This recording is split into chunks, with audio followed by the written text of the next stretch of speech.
अस्सलाम वालेकुम दोस्तों, मैं डॉक्टर जाम सजाद हुसैन। हम इंडिया से खबर लेके आए हैं। खबर बहुत गर्मा गर्म है।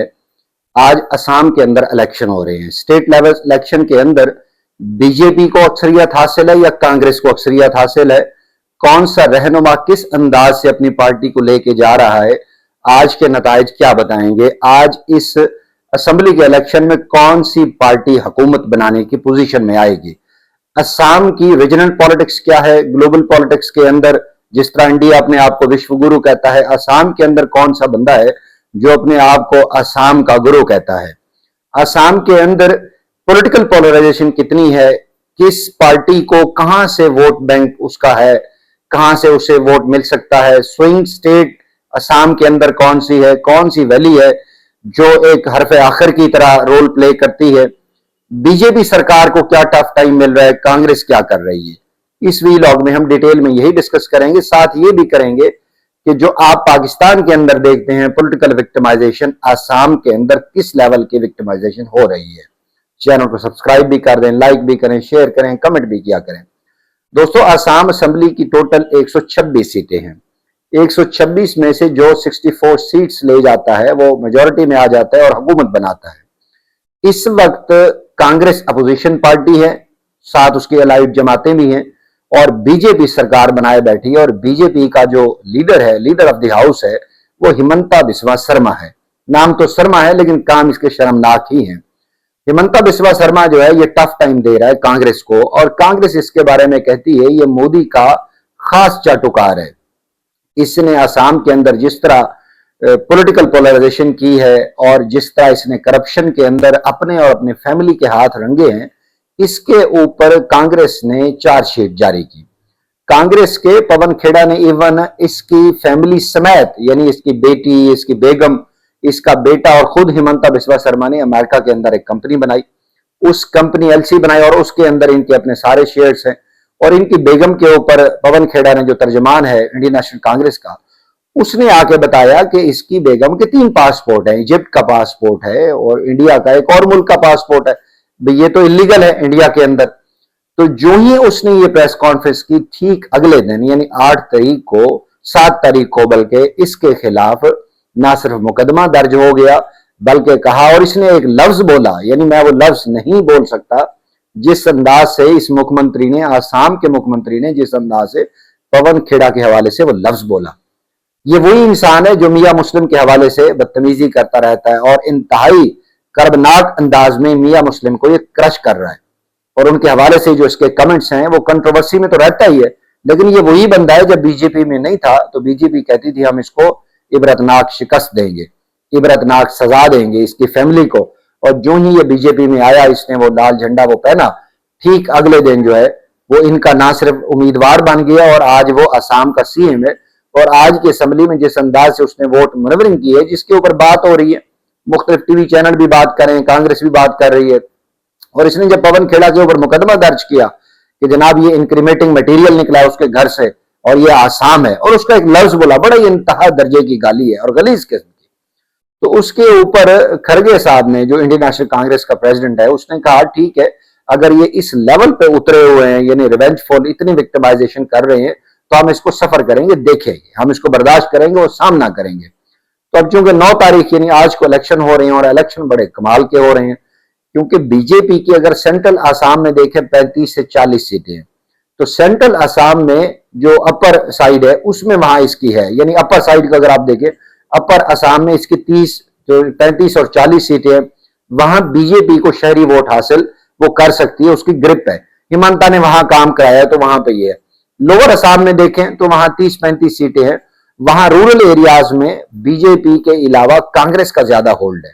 कांग्रेस की जो अलाइड रीजनल पार्टीज हैं वहां उसका राजौड़ दल है और इस तरह के साथ उसकी काफी अच्छी बनती है। तो उम्मीद है कि ये जो लोअर असम है वहां ये सीट हासिल कर सकती है कांग्रेस।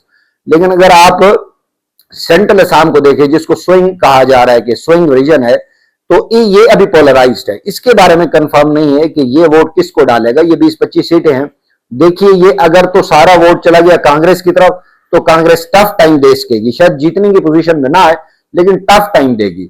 देखिए, बीजेपी ने, ये जो हिमंता बिस्वा शर्मा है, इसने तमाम वोट बैंक को एक अपने साथ मिलाया है डेवलपमेंट और बाकी चीजों के ऊपर जो भी इसने किया, भ्रष्टाचार के इल्जाम इसके ऊपर भी है, फैमिली के ऊपर भी है, प्रेजुडिज्म के इसके ऊपर भी है, फैमिली के ऊपर भी है, बेटे के ऊपर, इवन इसकी बीवी के ऊपर है।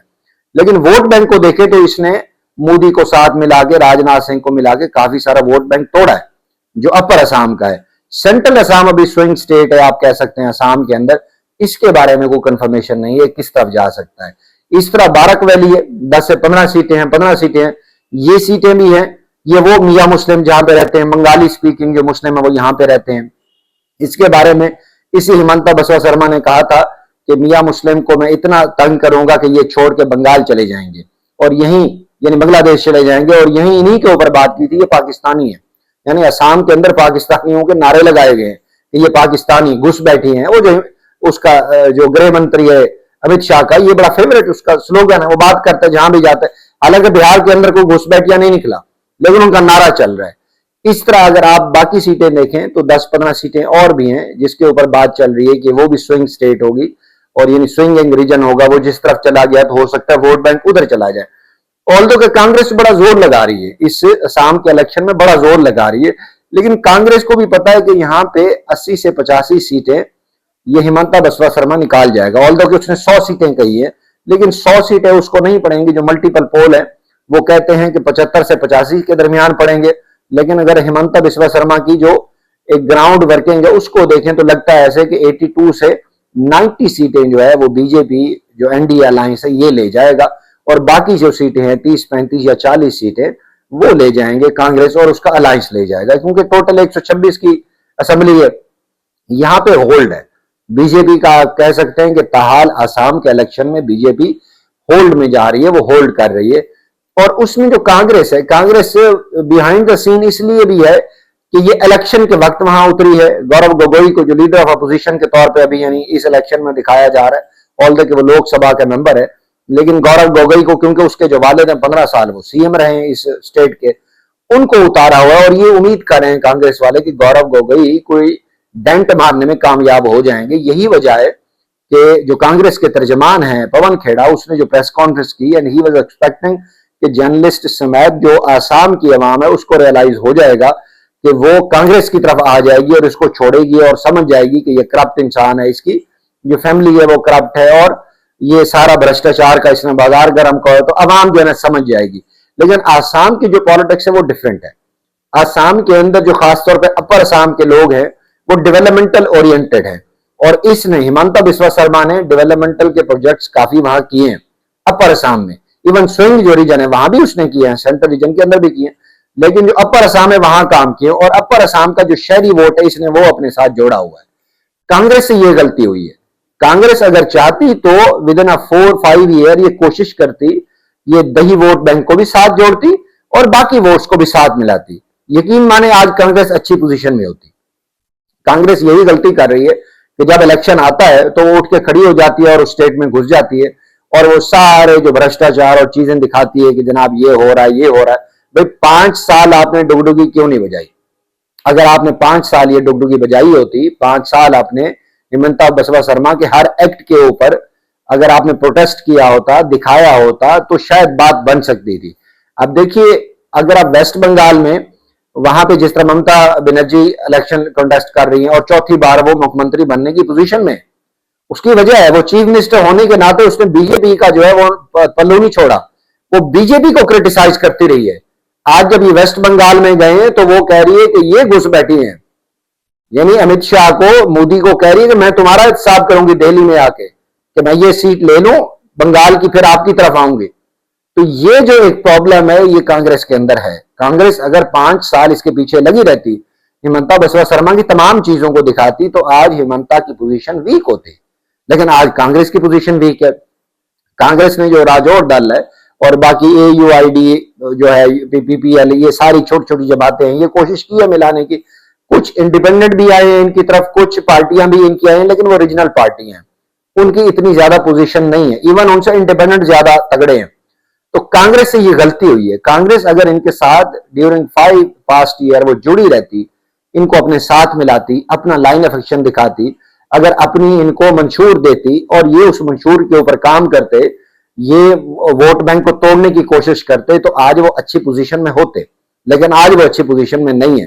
तो यही वजह है कि आज असम के इलेक्शन में जो शाम तक उसका होगा, लेकिन ये इसका रिजल्ट जो है वो 4 मई को अनाउंस होगा और उसके बाद जो है ना फॉर्मेशन ऑफ गवर्नमेंट होगी। और उम्मीद यही जाहिर की जा रही है कि despite all controversies, all allegation, Himanta Biswa Sarma वही दोबारा गवर्नमेंट बनाएंगे और दोबारा यही मुख्यमंत्री होगा आसाम का। और कांग्रेस देखें, अपोजिशन लीडर तो गौरव गोगोई नहीं होगा, वहां पे कोई और होगा। अगर कांग्रेस सही मानों में स्टेट टू स्टेट इलेक्शन सही मानों में लड़ना जानती है और चाहती है कि वो विनिंग पोजीशन में आए, तो उसको हर स्टेट के लिए वहां का जो नेता है उसके ऊपर फोकस करना होगा।